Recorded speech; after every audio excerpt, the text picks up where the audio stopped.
Howdy, friends. This is Adam Ganser stopping by just to thank you so much for listening to us and all of our precious projects on the Small Beans Patreon. And if you have a couple extra bucks and haven't signed up for our $5 tier, I wanted to let you know there is some of the best entertainment anywhere on the internet just waiting for your listening pleasure. This includes episodes of I'll Show You Mine If You Show Me Yours, Spiel Boys, Star Trek The Next Futurama, and coming soon some very secret but very awesome projects we can't wait to show you. If you got the money and you feel like it, we'd sure love to have it.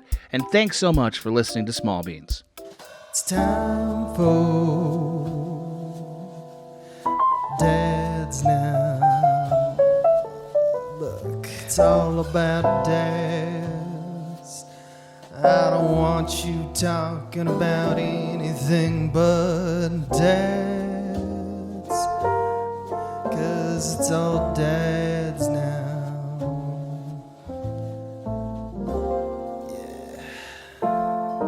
Yeah, it's inside dad. I always lick my hands. I lick my hands to make sure before or after that the smack clap. is juicy. Oh yeah, Yeah, juicy slap. Slicking and Lick it. slapping. Lick it and slapping. You're gonna do it in drunk voice. Licking and slapping. This is how this episode started, Gabe. I'm thinking about including it. I'm gonna be honest. We just slated. That's how we sync up audio, and Dave refuses to not lick his hands before he slates. They're gonna get slapping.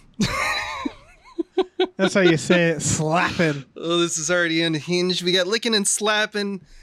You have stumbled upon the podcast Inside Dads. We have returned for episode 6. And I'm Abe Epperson. I'm joined by David Bell. And I'm here bringing the energy of Alan Rickman. Yes, Because you are. We got an unhinged Alan Rickman. What else are you gonna do? You know, It's so good. And if you haven't guessed already, we said it in the last episode. it's weird that you would guess. It's weird to guess because It's weird to the guess. title is on the podcast. Well, some people, I don't know. I don't know what their deal is. I don't know Don't what act their like you deal know is these either. people. Point is that we're talking about Robin Hood, Prince of Thieves. Woo! And this is the show where we talk about, everyone's aware of the meme, the dad movie, what a dad movie is.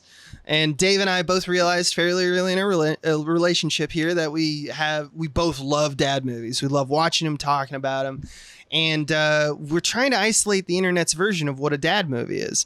So obviously there's tropes that have been pointed out online, like patriotism, action adventure, sex prizes, underdogs, things like that. But we were like, you know what? That's just details and things that we see in dad movies. Is there a way to actually find a unified field theory? Can we isolate it to a genre? Yeah. Can we identify the themes? Like what really makes a dad? And what is Hollywood saying is a dad? And neither of us are dads technically, but I think we're pretty damn close. So yeah. I'm getting there. You know, That's what I'm the a show is. cat daddy, Abe. You are a cat daddy. Yeah, That's yeah. true. That's that's something to be proud of, I guess. You understand responsibility, I even do. though you have children who are like basically. I take them out for sports. Yeah, but they don't care about you. They're soulless. Oh, they little have no creatures. souls, none whatsoever. It's tough to fall in love with something like that. Yeah. So how about them Robin Hood, Abe? I listen. I like you. I'm sure I grew up with this film. And it's a film that, like, the older I get, the more I'm like, this is a silly film. Like, It's so silly. my revelation this time was like, why didn't Christian Slater play Robin Hood? Like, it's very funny. This is from the era where people in blockbusters could look 40 years old. Like, this is a blockbuster action movie. This is like the Avengers, only it stars just a middle-aged dude. I looked up, he's 35 in this, which is younger than I am now, but it's old. He looks 50. Yeah, he's been sunburned so often. He's such a dad. Like, he's just it's dad. It feels like a dad cosplaying. Like, he's not even doing the accent. And then meanwhile, it really does feel like a dinner theater cosplay where everybody around him is really doing like they're pushing it, they're like doing the fucking roles. Right. The villains in this film are single-handedly carrying it. Like every single villain. Alan Rickman. Yeah. No. And his Kevin little cousin Costner, there. This is the the height of witch, Costner mania. Yeah. Everyone loves this brand of ruggedness, and it's like all the charm of like Beau Bridges and the Wizard. Like it's ridiculous to me how he's just a salty dog kind of. He's doing okay. He's doing okay. I like Kevin Costner personally. I do. But it's always that thing where you watch him and you're like, again, Christian Slater's right there. Him? And I'm like, yeah, lovable rogue part, that's a Christian Slater role. They keep saying like Robin Hood, weren't you that spoiled young rich kid? And it's like, he doesn't look like a spoiled young rich kid. He's 40. Like he looks like he has a spoiled rich kid. Exactly. Yeah. Like he does. I mean, he doesn't even look like that rich. Like it's just. He looks like he looks like just some fucking guy. Like that's it. This Robin Hood is one step away from he doesn't wear a hat. He doesn't wear the Robin Hood hat. Yeah, he looks like he wears a trucker hat. Yeah, he looks like he works at the fucking docks. And again, nothing wrong with that. That's a specific type of role that you then give that actor. But clearly felt like it was like an ego piece for Kevin Costner, who's like, I want to be the lovable rogue Robin Hood. And it's like, I don't know about that, man. Again, it's like, no. Antonio Banderas plays Zorro. Yeah. You don't play Robin Hood, dude. And here's the thing is he could play it. Like I got the vibe from the opening of this. They're trying to be Indiana Jones. Oh yeah, that's the funny thing. He could be an Indiana Jones type. Totally. Robin Hood is a very specific, like, haha, swashbuckling. I am a fancy man. Apparently, this role was offered to Carrie Elways, who said no. Totally makes sense. And then did Men in Tights, where it's like that's who Robin Hood is. It's again, no offense to Kevin Costner, he can be an adventure man. Just not this one.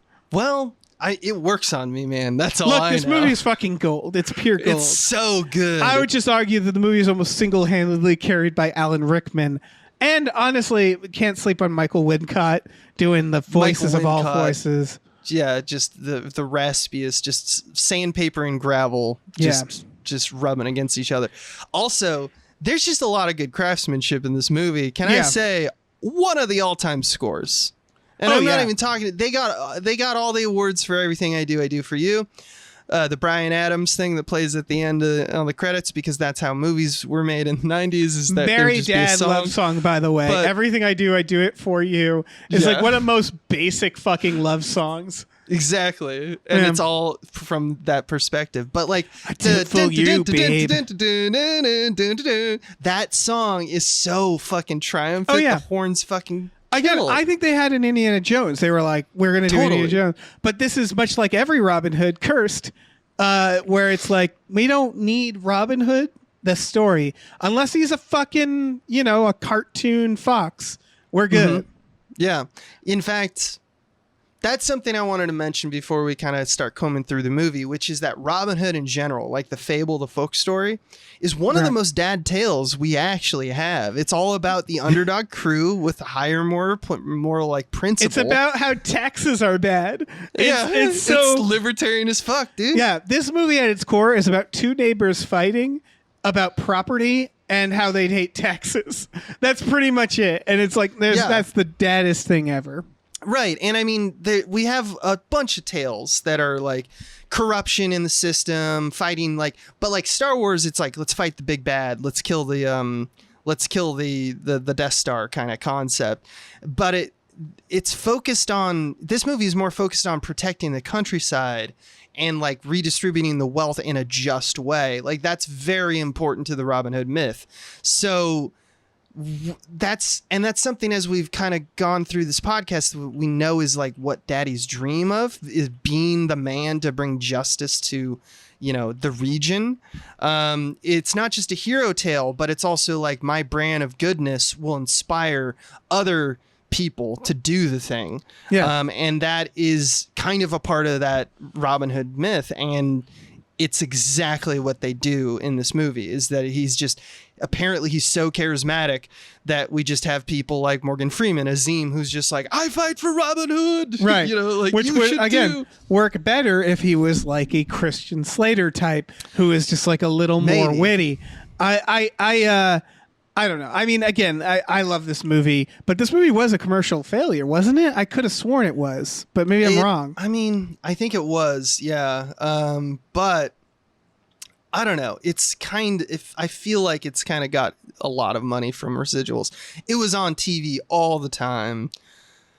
Oh, no, that's not right at all. It was a commercial It was the success. second highest grossing film of 1991. Yeah, it was I just behind saw that. Terminator 2. Yeah. I thought, I guess it's because it's not really ever talked about in Well, that then way. We're totally wrong. They did the right thing. Good choice of Kevin Costner. Was bankable, dude. Costner was the right choice. I think what it is more of like, there's always this story, and it's Tom's story, but it's so funny that he watched this movie with Marina, his wife, who is a bit younger, and she was just like, and watching like baffled, like, so he was a movie star, like that feeling. Whereas like when you look back on this brief window of Costner, it really is just feels like some guy who like won the lottery and got to be in movies like for like a few years, and everybody was like, we love him, which is very Costner funny. erasure. I know, it's very funny because I don't have that feeling of Kevin Costner. Him in Field of Dreams, for example, I think is he's great in it. He's perfect. I totally see how someone who's younger and didn't experience Prince of Thieves in particular, I think at that time. But it's what makes him one of the ultimate dad actors, because he looks just like somebody's dad. And this goes back to an era that I believe is better than now, which is that like you watch movies now, everybody is like fucking 8-pack, just like tight swole supermodels. Even the old people look young, which is like this. It's like he just looks like a human. Yeah, and he's just a little barrel chested. Yeah. Like there's a sex appeal somewhat, but it's like a rugged, real cowboy sex appeal where it's not like you're yoked or anything. Right. Again, I do think it's weird to have him play Robin Hood, but I do think the appeal of Kevin Costner himself is no different than someone like, I don't know, like Mel Gibson at the time, which obviously he lost his appeal for various reasons. But like that's how we used to do this type of action hero. Exactly. Right? And I think there's something to be said, like you mentioned, like the Douglas Fairbanks of it all, where it's like Robin Hood is a rogue. There's a reason he's played by a fox in the Walt Disney. Yeah. I wouldn't say that Kevin Costner is a fox, but like he doesn't have that like archetype where he's like smooth and charismatic in the way.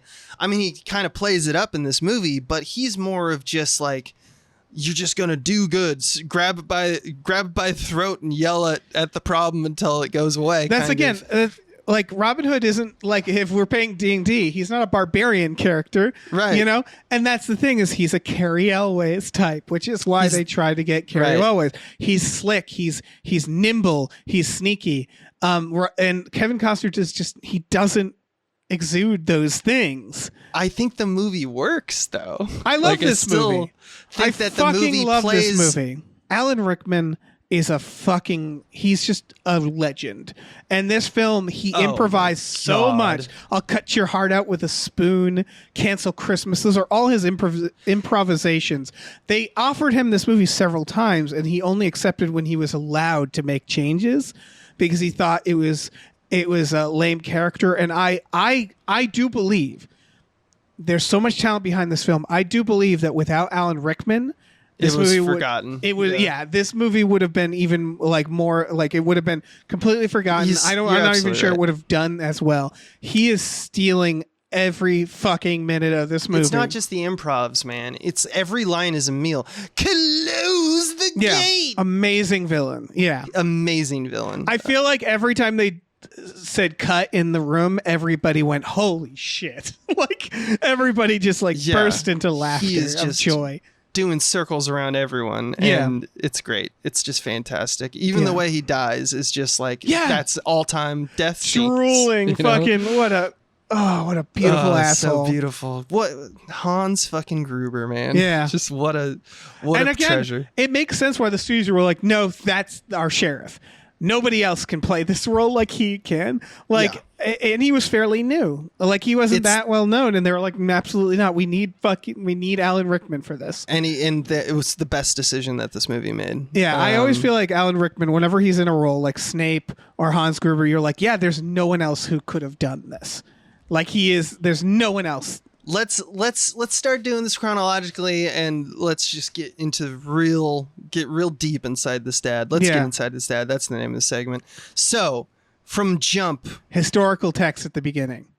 And it's very dad movie in that it's telling a fake story like it's true. Yeah, that's so great. Which just feels very dad. Telling a story that's not true, but pretending it is. We're in prison. It's Jerusalem. We meet our Robin Loxley, our Kevin Costner, and he's gonna get his hand cut off for theft. Hey, standard Robin Hood shit. But he pulls the chain at the last moment, causing the executioner to cut off the hand of the guy who I guess holds Costner's hand. That's not a job. Mm-hmm. But the point is, it's the old bait and switch, which shows that he's an out of the box thinker. He's using that guile that we keep talking about. Like opening image, we're like, this guy. We know how he operates. This is just textbook dad. Meanwhile, it also begins. It's war in the Middle East, which no matter what era, that's a dad film thing. Morgan Freeman is there, which I realized that a big dad film, almost a rule, is that it features Morgan Freeman as a side character, not as a lead. Not as a lead. He needs to be kind of the friend, the helpful friend. Yep. In this case, a very problematic situation that he is a magic dark-skinned friend. He's supposed to be Middle Eastern. He swears an oath because Robin Hood frees him. And it's what we said in Master Commander. It's the dad historical film that racism, not a big deal. Not a big deal. Few bad apples, but like, and he's like, no, I want to act like your slave. You see, and it's like, all right, I owe you my life. That's my code, in fact. And so we already have this kind of code daddies. You know, like their integrity is based off them doing what they say. Yeah, and we see that from both daddies. So again, it's another multiple daddy film. In fairness to this film, one thing they do in this film that not a lot of films this time or any do is the Middle Eastern character is seen as superior technologically. And I really enjoed that. That they are actually like telescopes and shit. Yeah, where he's just like, you guys are bullshit. You're the cavemen. Like, I have telescopes, I can do gunpowder. I'm like from the future. You're talking about that one sequence where he makes the telescope and he's shows Robin, he shows Costner, and I love that Robin shakes it like he thinks there's little men inside the telescope. Yeah, what a fucking loser! What an asshole! Yeah, what a fucking asshole! Not to derail us, but like I had a thought about this movie, and I know why. Obviously, you can't do this. Morgan Freeman should have been the main character because his journey is way more fascinating because he's in a strange new place. He's on an Indiana Jones adventure. And I love how much of this character or this movie he spends standing and just watching like crazy white people and just being like, because he goes to England, Robin Hood is like, we got out of the war. Everything's great. You're going to meet my family. And instead he's just thrown into this ridiculous fucking drama. And he's just sitting the whole time like, Jesus fucking Christ, like get your shit together. Get your shit together. Well, like any good movie, though, it also, early on, there's a tragedy. It's a dad movie. And the House of Loxley, basically, Granddad Loxley, who's, by the way, I don't know the actor's name, but he's like a Kroger brand, like Orson Welles. Yes, he's killed by Alan Rickman and his merry band of Klansmen / devil worshippers. A daddy death. And they're assuming that Costner's dead in Jerusalem somewhere, so the house is now over and they take all their stuff and they take his castle. So we see that kind of preamble right before we arrive in England. And what's like the first, I mean, there's a few things that happen, but one that I highlighted is that Costner and Freeman, like pretty early on, Costner finds some mistletoe and they just talk about how much they both fuck. Yeah, well, so there's a few things. One, Morgan Freeman is in jail for fucking too good. There's reverence. He kisses the land when he gets there. Reverence for the country, the bigger system, right? Again, the taxes aren't the problem. It's how they're taxing. He also says good will overcome, trust in that at one point. So there's this reverence for justice, for the balance. And just playing the hits, man. Yeah, and then Morgan Freeman insists on this oath that's reverence, or maybe he just hates his family. I noted that where it's like maybe he just doesn't want to go home. I owe you my life. That's it. Yeah, and and so it's all of this mixed together, right? And yes, they fuck good. They fuck good, real good. Their dicks work. They've had so many sexual exploits, guys. We know how strong their penises are. And then they stumble upon a boy being chased by Nottingham's men for stealing a deer from that land, and we get Michael Wincott. Yeah, Rickman's lieutenant doing a voice, doing a just awesome. Tells his men to kill Costner when he realizes, oh, you're Robin Loxley. Well, we killed your family, so you should probably die. And we understand that Costner just won't take shit from anyone, and he tackles a horse, Dave. Yeah, he does. He also, is this the part where he crossbows two dudes holding swords? Yes, he does. Which is very funny. And then he throws the crossbow in the face of a third guy, which is very funny. And then, he tackles a horse. Which is he just undoes these men. Wincott is just oh fuck, and just bails because he just goes, and he's calling Azim, you can, your life debt can be paid right now. He's like, no, he just took out 4 guys in less than 3 seconds. It's insane. And then we get this little scene after where it's kind of he's unpacking what just kind of happened, and he kind of tells Wincott, he's like, is it not a greater crime to starve a family? Yada, yada, yada. Yep. He saves the boy. And this boy is a little tyke. He didn't just kill a deer, Dave. He apparently killed hundreds of deer. Yeah. Think about that. He is Runs 11. Yeah, he's Deer Hitler. And he, he might just be spinning a yarn, But he, judging from when we learn more about him, I'm like, no, I believe this kid's slaughtering I believe this deer. kid is probably has a daily Hunting. quotient. The crime is hunting. Is it a crime to hunt? That's very dad, right? Come on. That's very let's get in my pickup truck and play some country music, dad. Get your hands off my rights. Again, because what they're trying to do here is they're taking the story of Robin Hood and they're like, listen, there's nothing less dad than being British. We established this. And like Master and Commander, they had to find a way to tone that down. So Robin Hood is a manly American speaking man. His accent, he tries. Non-existent. And he's tries just for a bit. And he's and he gives up on his accent. He does. And it's hunting, man. We love our hunting.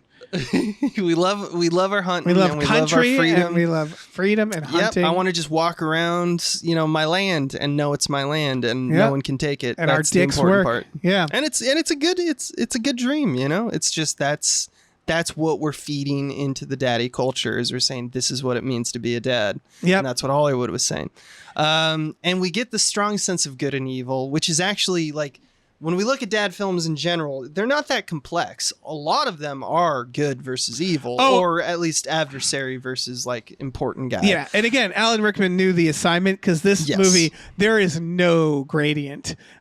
No, these are the evil people. These are the good people. Yeah, there he's is dressed no one in between. black. His castle's all dark. He's doing something with that woman. I believe he is fondling her. So the first women we meet in this movie, I just have to note, is a sex object and a literal witch. A literal witch who likes to watch him fuck. Yeah. I assume women he steals his from mommy, villages. his mommy servant witch. Oh my god, dude. Yeah. And again, I loved this movie when I was a kid. I wanted a castle with a fucking bog in it so bad. Hell yeah. Yeah, he has a basement bog. It's an indoor bog. Just got fucking snakes and bats just crawling around. You got It's a summoning amazing. table. You just get up to the weirdest shit.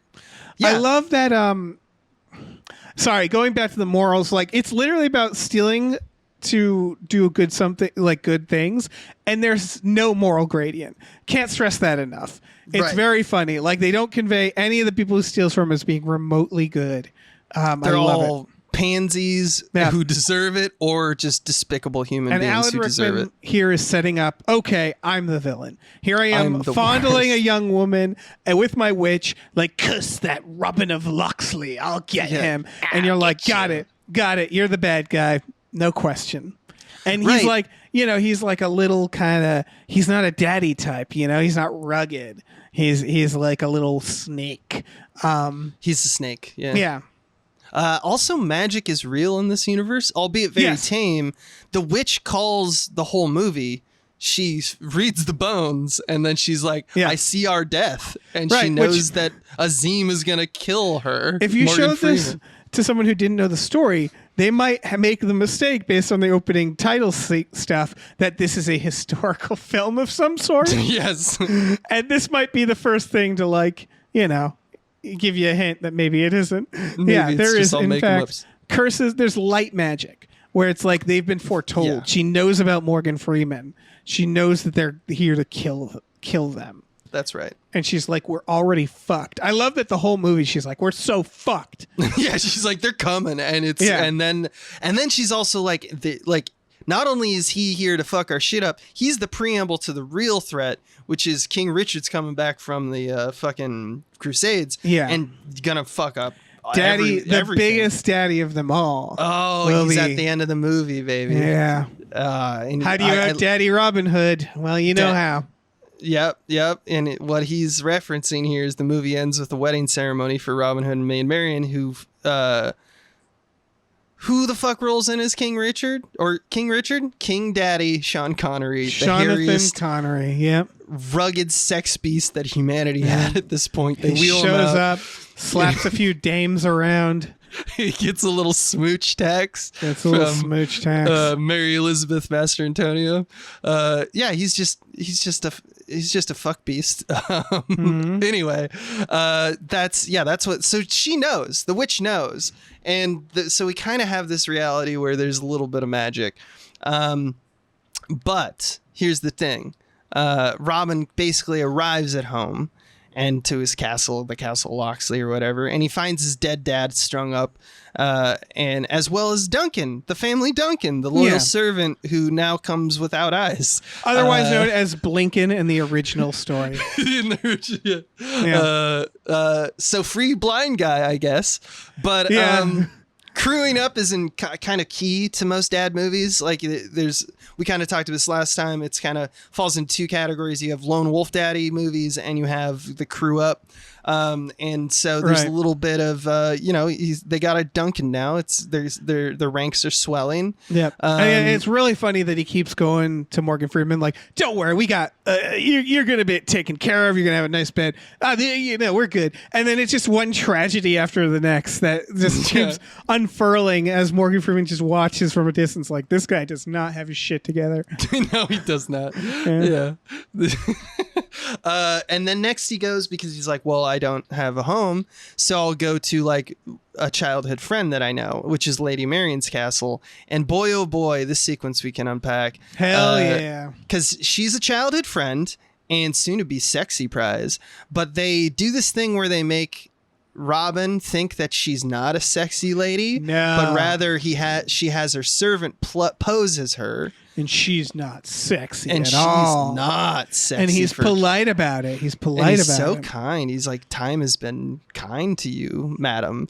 Yeah. But nope, guess what? She was sexy the whole time. Fake out. Ninja attack. Ninja attack. Sexy ninja attack. She's badass. And here's the thing. This is the funniest thing about this character. They're like, we want guys like tough women, right? Right. So let's make her badass. So she fights them and she almost wins. Yes. And then for the rest of the film, nothing. No Yeah, she fight just in her. is like, oh, no. She's like, Robin, help! Like Yeah. the way they convey this, she could Jesus body Christ. Alan Rickman. She could fucking stab him. Yeah, she could eliminate him to the point that I had remembered it wrong when he gives her the knife. I was like, she uses that to kill him, right? Like and she no. stabs him right now, right? Yeah. And it's so pointless that they introduce so it. They want to have their weird. cake and eat it too. They're like, guys, like a badass lady. Let's give a little something for that. But it's then the she also order has to of be things, a damsel man. in distress for the rest of the film. Exactly. And it's like, what is the point of this? Well, the point I mean, there is no point. It's a bad point. But I think the point is you see how they maneuver it, because when he burns her armor, because she's the way this is all hidden is she's in like this black armor, right? And he burns her arm with a candle wick, and when she lets out like a feminine scowl, he stops fighting. Yeah, he's because like, dads don't fight women. Women Exactly. shouldn't be in battle. That's the thing I think that is about the daddiness Right. of all of this, is that it's important that women are taken out of the fight, even Right. though, which is crazy, women who are not sexy can fight. Like that, you can fight, Yeah. and I want to save my They children. do There's have a lady, they have a woman, yeah. But she's this- like a barbarian type. She's like, I can swing a hammer type. Right. But it's so weird because Mary Elizabeth, like Maid Marian, is literally like a ninja. So it's like, what the fuck are they trying to say here? What, Well, again, it's what are they just how setting sexy up? you are. I thought they were setting something up here, and then he's just like, "Oh no, it's a woman who doesn't know her place. Like, let's set this straight." And then for the rest of the film, she's just a damsel, and it's such a weird way to introduce a character that then doesn't get to do anything action wise. Like that's so weird. It's so fucking weird. She Even though she can hold her own, she can like lie with the best of them. Like she tells, like when they're escaping, she tells Wingcott, like, they're stealing my horses. I don't know what's going on here. I'm not friends with them. Like she is competent in all levels of like fucking with these oppressors. Yet she just doesn't do any of it in the movie. Yeah.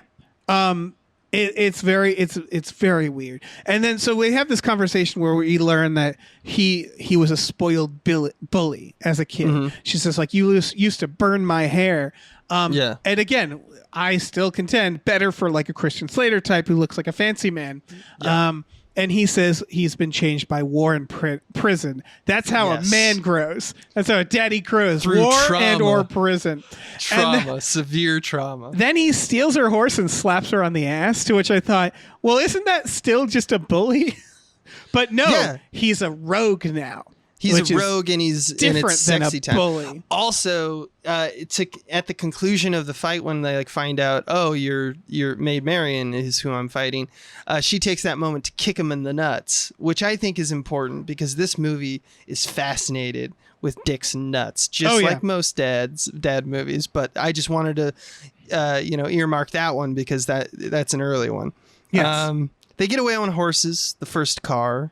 Yeah. And they make for Sherwood Forest, which of course is haunted by poor people. Now, here's the thing. It is guile and standing up to the thing that others won't do that really makes for a premier dad. All right? the henchmen are like, oh no, it's haunted. No. And he's like, I'll do it. And I'm then- not scared of anything. Yeah, using his wits, he determines that it is in fact wind chimes that goes. And I was like, exactly. really? You're not even Scooby doing this? Yeah. Wow. And there's a moment Wind where chimes. there's a moment here where it made my daddy sense tingle a bit because Wingcott tries to lure Costner out of the woods by talking about how he's like, your dad screamed like a stuck pig. Yep. And Morgan Freeman has to like calm Costner because Costner's about just to go as hard as a motherfucker. Of course. But he's restrained.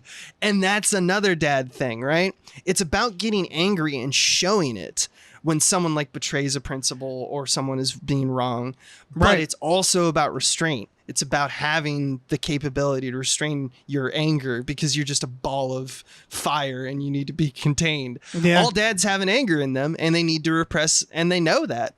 This Oh, is yeah. key. This is key daddy psychology right now. Yeah. It's, like being a dad, part of it is not hitting a man at Olive Garden.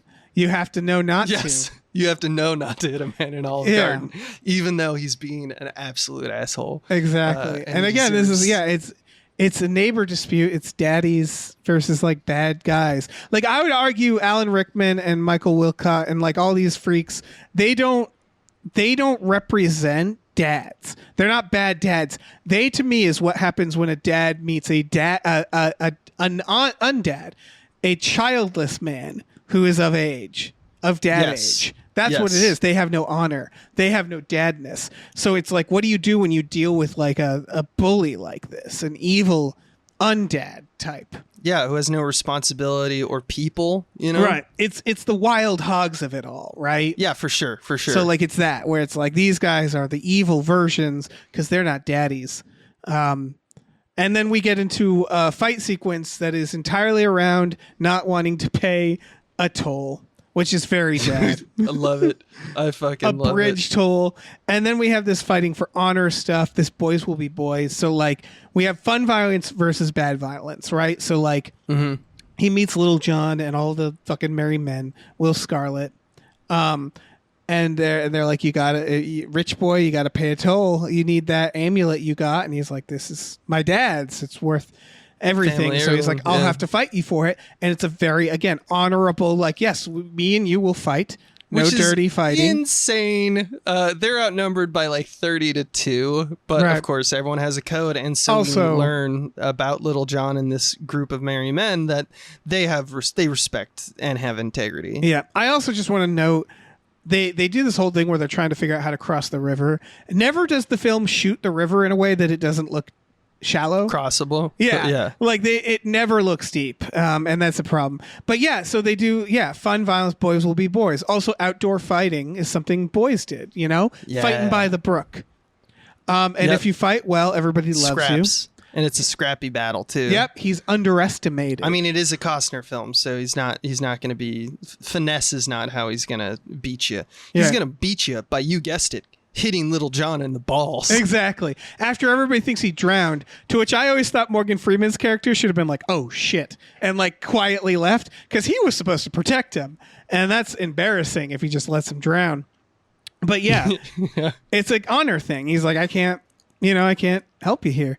And yeah, he gets him in the balls, and then Little John can't swim, and they all laugh about it. They commiserate about the fight, and then here's a sequence that it like blew my mind because like I have this movie memorized from from my childhood, but it's crazy how it almost like reset my brain because he hits him in the balls, and then Little John says, "You got balls of solid rock," and then it literally cuts to later that night where the group is around a fire and we Yep. join like in medias res of a dude telling a joke about his huge dick. Yep. So there's like a 2-minute sequence in this movie that is just like just dicks being referenced. Let's so talk about often. our genitals, our dad genitals. By the way, the guy who's telling the joke about his huge dick, his name in the movie is Bull.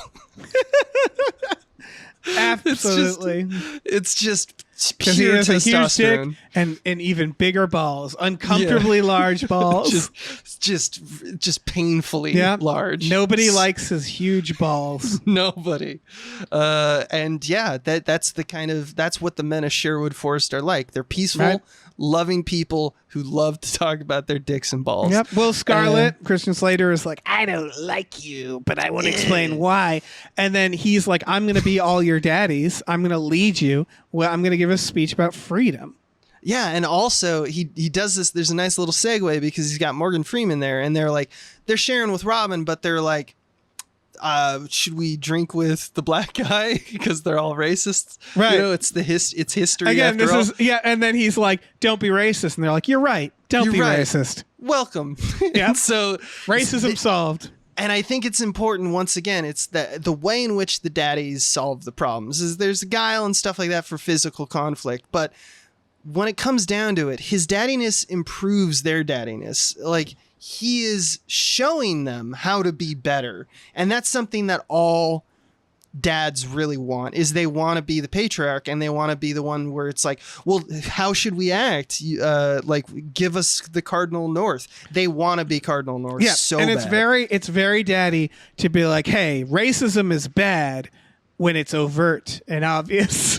When it's Like, overt and obvious, and they're yeah. like, what about microaggressions? Like, I don't know what you're talking about, and I'm angry at you for All bringing I it up. know is we can be better. It's Yeah, very exactly. politician. It's very like, yeah, obviously, but Yeah. it's Obvious one of those things racism is bad. Yeah, but it's one of those things where it's seen as this is a form of integrity because the people around him are worse, and Yeah. so he's making them better is the important part. Yeah. But yeah, And now Christian Slater, Kevin Costner have this son-brother thing going. And he's, like you mentioned, he's like an angsty teenager. He's like, you're a rich boy and you don't know me.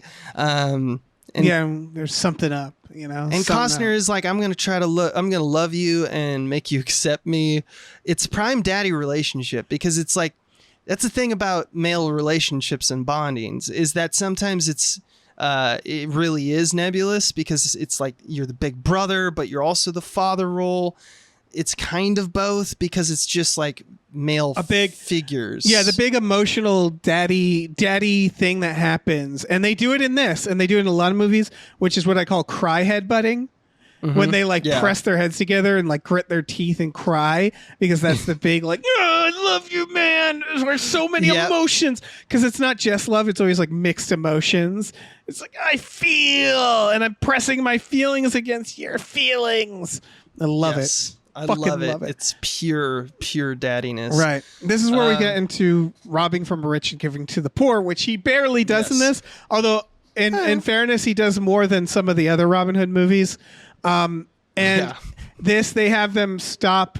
They rob this like 19-year-old lady and the Lord, and boy, she wants to fuck this 35-year-old man. She's like, oh, what a rogue this man who is my dad's age is. It is. Yeah. He is.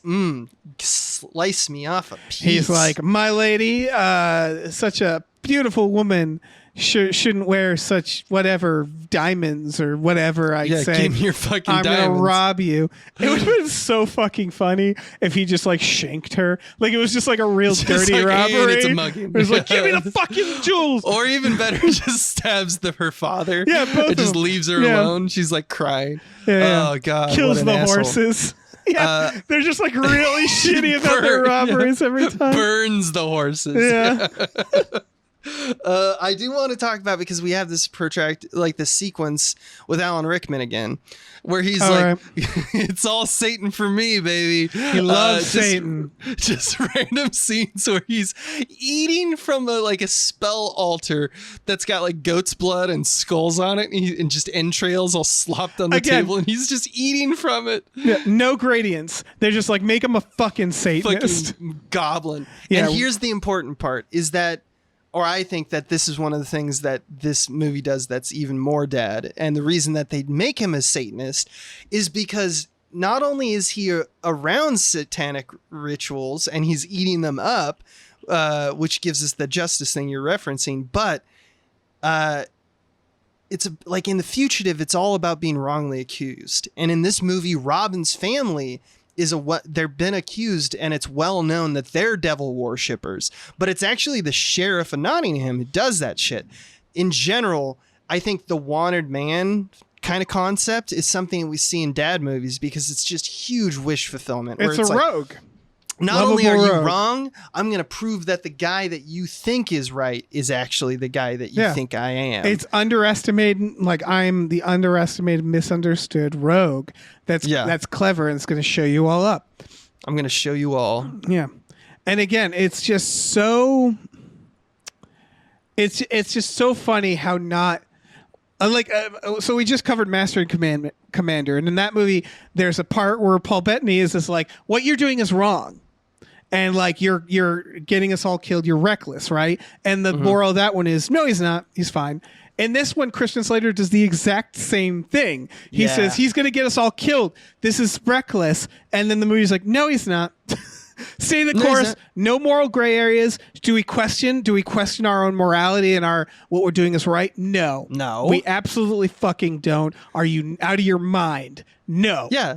And it's just like, you started a war. And he's like, we're already at war. Yeah. And that says it all, right? It's like, well, then if you're unilateral like that, then I guess we all have to listen to you. We're fighting the godless French or this godless sheriff and his fucking baby-faced priest, his big baby man priest. They're all bad. They're all bad. They're all corrupt. And we're going to do even the holy places. If you're righteous, you can be a bad boy in holy places. And that's where he stabs Rickman in the face. And Rickman, you mentioned already, he's just so good. I just love that he's running through the halls, slapping random peasants. Like they just shoving put extras. people over. And Alan Rickman, the actor, just the gall for him to just go around and be like, yeah, I'm just gonna slap this person for no reason. And I feel like it's definitely a situation where like maybe those actors, maybe he talked to them better. I mean, he seems But like a nice it's guy, possible- but yeah. it does feel like people were like, did he just fucking It's slap very me? surprising, Motherfucker.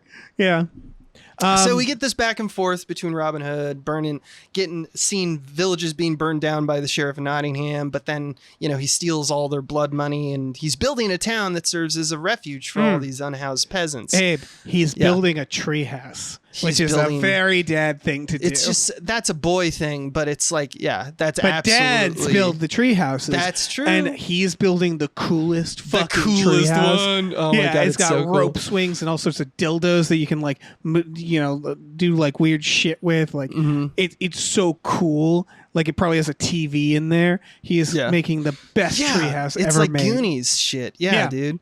One thing I wanted to just kind of backpedal about this whole montage is there's that speech where he gives he's like, one man protecting his home is stronger than 10 hired soldiers. Yep. And I'm like, I don't know where you found that out. But Again, very dad. Got to protect your home. but it's super funny because in this speech, he makes it very clear, kind of master and commander, he is not above using child soldiers. No. We love child soldiers. He loves child boys soldiers. Will be boys. Boys will be boys. They got to learn somehow. Boys will be child soldiers. But we get that, another hallmark of daddy films, we get that training montage. These farmers and peasants are building arrows, having a good time, shooting Guerrilla warfare, very dad. Just Underestimated. They're I want to underestimated. build an army. Just once in my life, I want to build an army. They're clever. They think on their toes. They're Scrappy. They grab a friar. They horse a friar. Yeah. They And horse I them love good. the end of the montage where it's like the peasants are now good at bows and arrows, but as true to like the dad mythos, the movie takes its time to remind us that Robin Hood is the best at arrows. Though he improves everyone, but he is basically perfect. He does. He does pointy stick best. And one more thing about this like sequence is that it's important that when he's given food and coin to the masses and everyone's like, bless Robin Hood, he's in the back at a distance, telephoto lens, not taking credit for it. Yep. Humility is a key virtue for daddies. Meanwhile, that literally cuts to Alan Rickman, who's like, call off Christmas.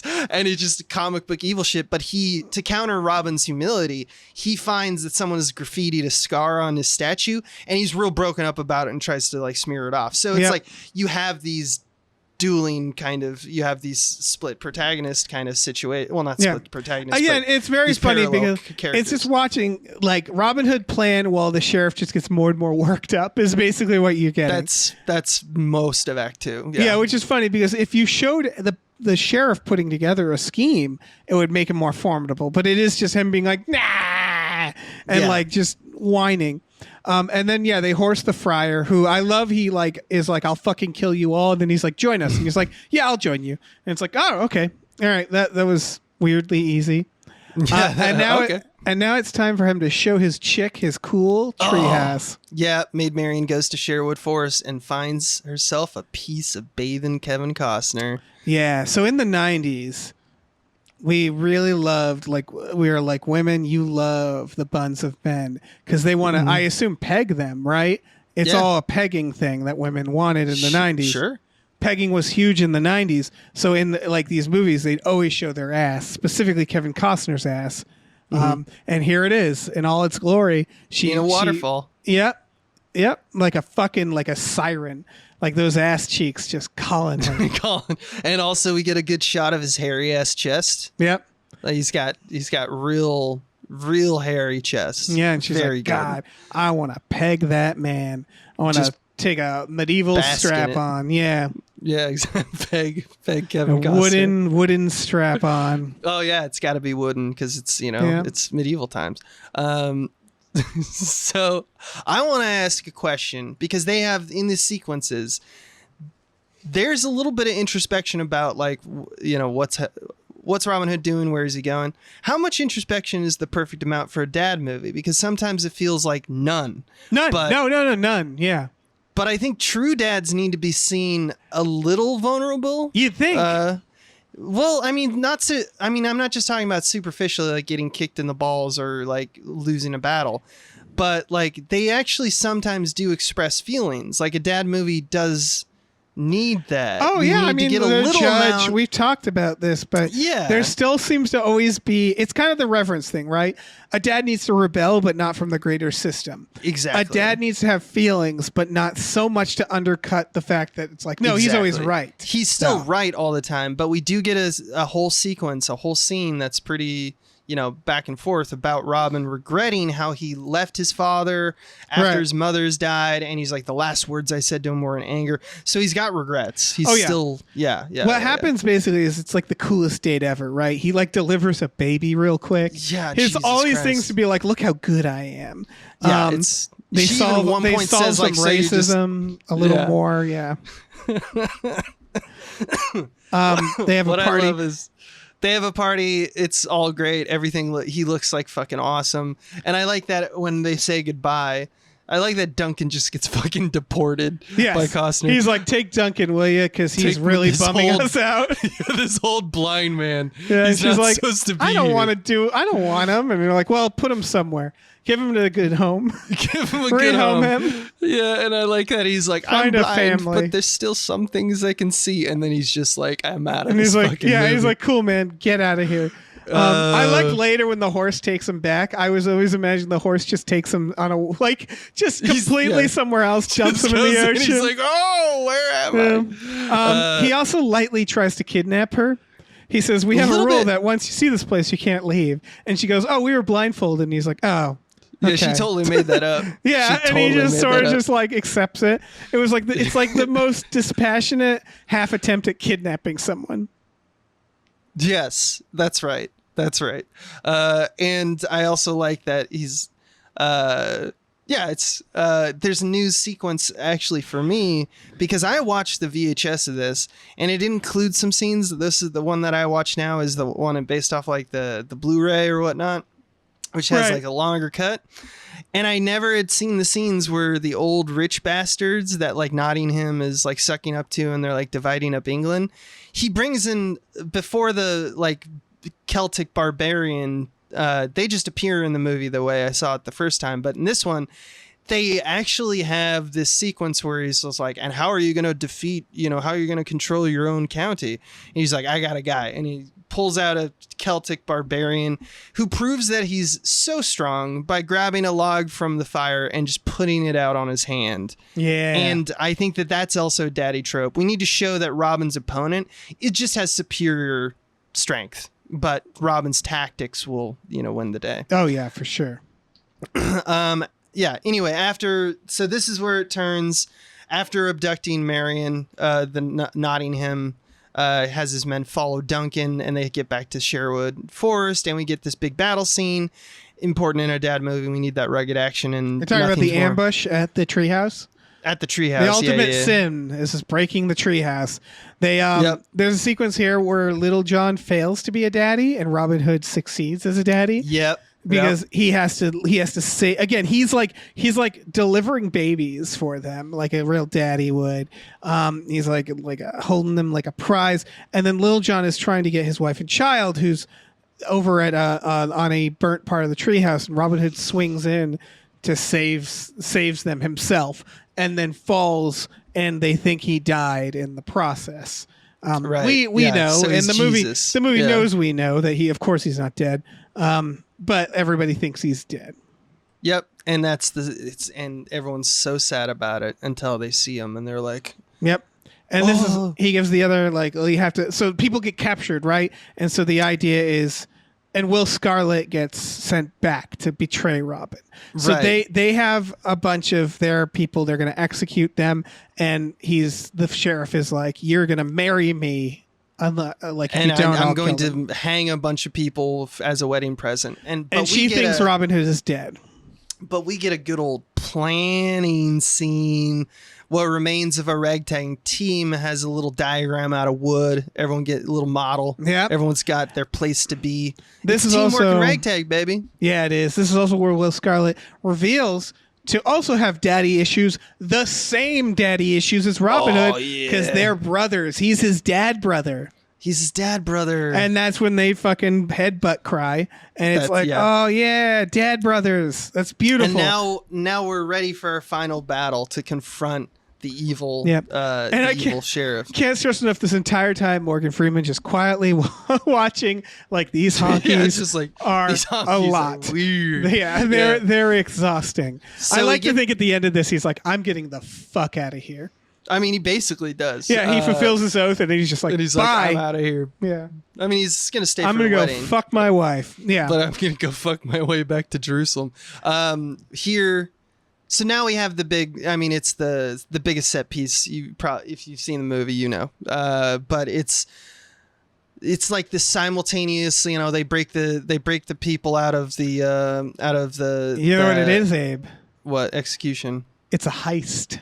It is a heist. Everything has to come together. They have to get through because there's a weapon check dude doing a terrible job, not giving anybody tags, just dropping them in a pile, and they have to get through. So they have to do heist shit. They have to go in disguises. They have to be fucking George Clooney. It's real like dad film heist where it's like we got to be clever.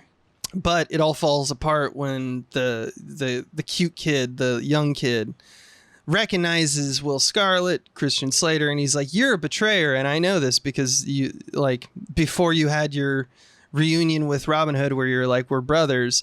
You were going to turn him into like the Sheriff of Nottingham." So he says, so he points him out, and Sheriff of Nottingham is like, "Well, let's kill him too because I don't give a shit because I'm Alan Rickman." And so it all falls apart, and they have to. That's another thing. Quick on your feet. If when the plan goes to shit, you just have to wing it. And they do. And they fucking do, and it's great. And we get some daddy science because Morgan Freeman knows how to make gunpowder like he's That's fucking right. Bruce Campbell in Army of Darkness. And we get explosions, the best kind of science, the best thing for a daddy film. And big credit to this film because when Alan Rickman sees the explosion, it's like he's seeing the face of God because none of these people know what they're seeing. I like that. They're like, this is magic. This they're is like, magic. what the fuck? Remember, They've never seen they an think- explosion before.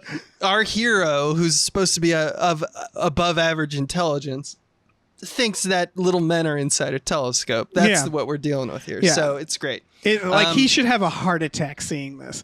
And then one of my favorite things. So, like, kind of fast forwarding a little bit through the fight sequence. I want to note that Morgan Freeman does the power of dad speeches to rally the crowd. Oh, yeah. And then they all storm the castle and they catapult. Also science. Which is science, also very dad because it's reckless. It's thinking. It's acting first, thinking later.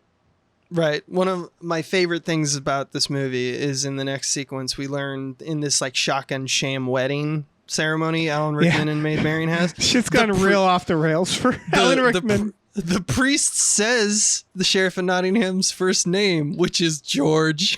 Yeah, it's amazing. George. Fucking He's George. Alan Rickman's George name of is Nottingham. George of Nottingham. I just gotta. It's so funny how it's this sequence where you're like, how did we get here? Where it's a priest under duress doing a wedding, while there's people banging on the door, while this old witch is like, impregnate her. It's like, she's this has gone so bad. Yeah, and he's just like, I won't fuck her until I'm married. I'll do one pure thing in my life, and it's just like, buddy. Yeah. I also want to shout out the best line of the film and a general. So this movie is sillier and having more fun than we're kind of explaining. Like it legitimately knows it's fun. And there's just one line that killed me that I forgot is when they're trying to break down the door and they can't. Morgan Freeman goes, "Damned English oak." Like, yeah, what? What a great line. He's just like, I want to remind you that I'm foreign. Yeah, it's just very randomly funny for this joke. Yeah, it's because it's like he's impressed by the craftsmanship, but he's mad at it. It's just funny. But they can't break through the door because the damn English oak. So he slides out from the outside and propels through the window, and we get the final fight with Costner and Rickman. While Morgan Freeman beats up an old lady. Beats up an old lady and stabs her with a spear. He flings her to a wall. It's one of the greatest things. Yeah. That fight. Rickman uses Costner's father's sword. Yep. So it's like, I'm going to kill you with daddy, which is a real kick in the dick. Also, the sword is way too huge. So daddy's sword is the it's like a biggest problem. Yeah. Big daddy sword. There's also a priest fight happening at the same time. Right, And there is a priest fight. About this fight, though, one of the most daddy things, they make a fucking mess. Like, more than they need to. Yes. Like, they are ruining this room. And Kevin Reynolds likes that. That's the director, and he has a lot of movies where it's like his sequences for action stuff. It's just like, let's just really destroy this room. Yeah. You know? But I wanted to, one last thing on the daddy sword thing is because I think it's important that there's relevance to the gonna kill you with your father's sword and the fact that it's like way big, but Sheriff of Nottingham is killed by a tiny blade. It's just very funny to me. So it's all on how you use it, baby. You know, like it's like the movie is just saying like, you don't need a big sword, but it's like, yeah, but I mean, you kind of have that energy though. You kind of do want to have the biggest sword. Like literally daddy is like the granddaddy Loxley, and the guy who had the hugest sword is the most revered person in the film.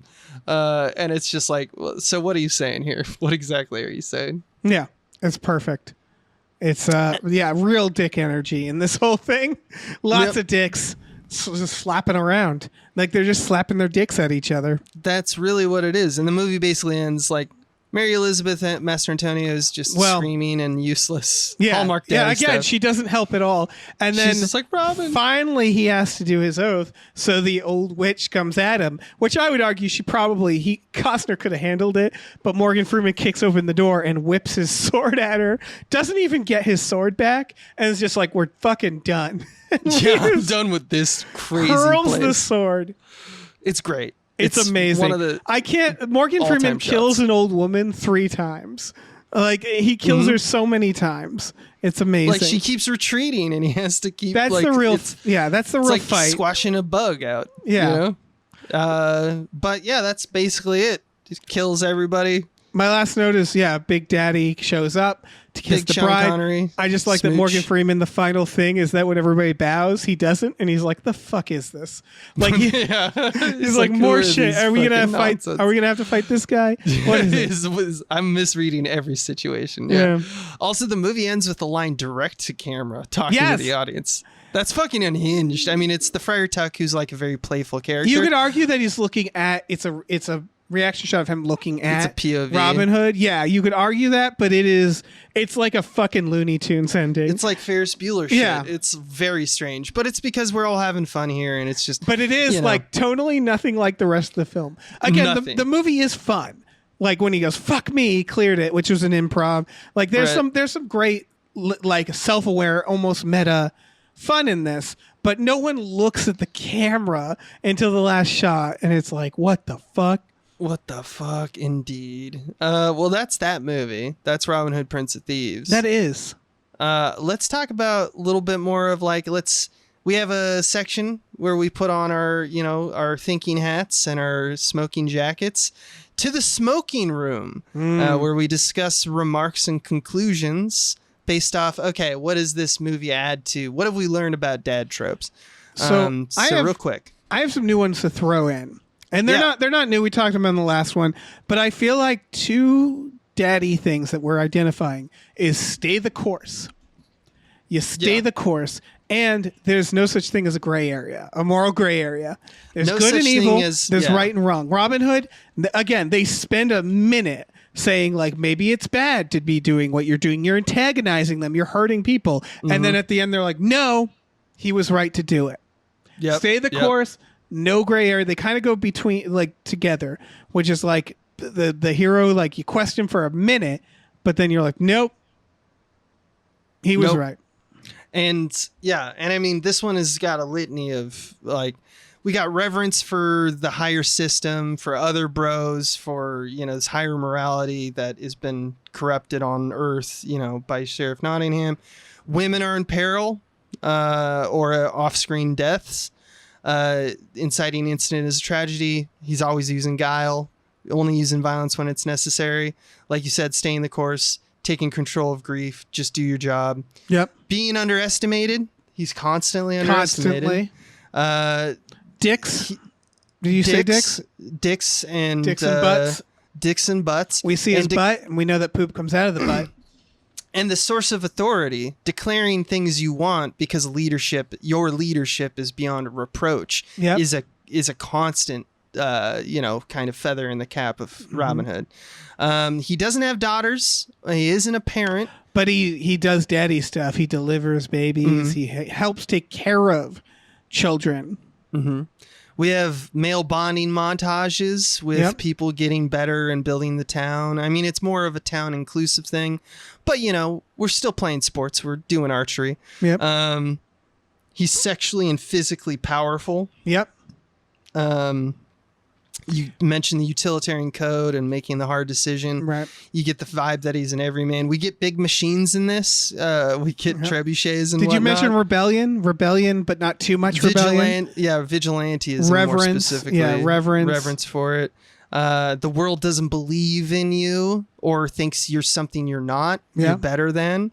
Yeah. On top of this, I'd say Kevin Costner himself is a dad film person. That's something we're also noticing is clearly there's just... And then, of course, pegging. Classic dad film thing. Yeah. But yeah, this really is like look no further than the Kevin Costner's career if you want a dad film. Because he really knows how to hit all the points. Yeah, exactly. The last one I have is like my new one from last episode. I think all of these dad movies are just follow chronological linear story. Linear. Keep it simple, A to B to C. None of this complex like flashback shit. Yeah, for sure. Hell yeah. I think that's it, man. That's it. One more thing. You got to tell us what the next one is. Because let me tell you, Abe, I genuinely forget. Okay, so everyone, we've talked about fantasy adventure this time. We're going to open up the genre, the Western. And we are going to watch... We were thinking about Unforgiven, and that's definitely the right answer. But we covered Unforgiven like 3 times on this network. So we're going to actually go even deeper, do a deeper cut, a remake from an older age. But we're going to do a modern version of it. And it's another Russell Crowe, and it's Christian Bale. It's 3:10 to Yuma. Go watch it. We'll see you in a month, baby. Hey, Dave, do you got anything to plug? Sure. Over there? I have a podcast network over with Tom Ryman called Gamefully Unemployed. GAMEFULOY Unemployed. Google it. Check out our Patreon, patreon.com/gamefullyunemployed. We have all kinds of podcasts for you to check out. Free ones and exclusive ones like Tom and Jeff Watch Batman, Fox Mulder is a Maniac, Star Trek The Next Futurama, and Spiel Boys, which those last 2 we actually do with the Small Beans. And then we have We Just Watch, Hypecast, bunch of free shit. Check it all out. You'll love it. I cannot give a higher recommendation than Gamefully Unemployed. Go check them out. Pegging. Try out pegging. Pegging. Oh. Yep. There's new pegging and there's pegging classic. You can't go wrong. That's how we end every episode, right? Yep. All right. Thanks for listening. Good peg to you all.